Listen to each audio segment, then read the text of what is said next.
Monitoring Earth's water. Even though water continually cycles between land, ocean, and atmosphere, monitoring water quality is a fairly straightforward process. This is accomplished by collecting samples at key locations over time. The U.S. government, as well as many state governments, sets limits for allowable levels of contaminants.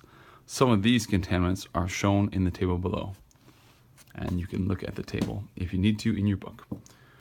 Monitoring effects on the water cycle is not as straightforward as measuring water quality.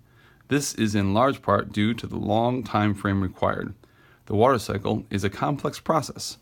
Natural fluctuations in water levels, sizes of glaciers and ice sheets, global temperatures, and other phenomena need to be monitored.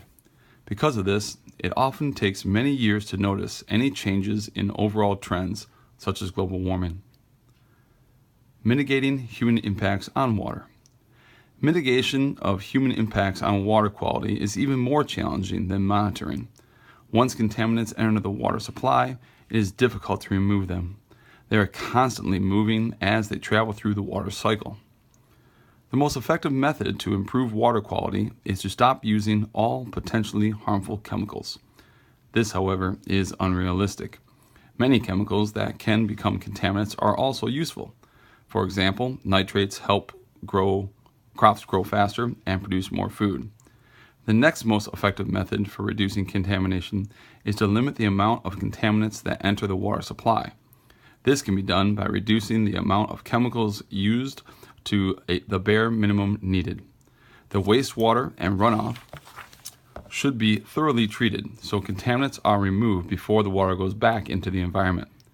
Big spills can usually be discovered and cleaned up, but smaller everyday spills, such as a small oil leak from your car, often end up getting into the water supply.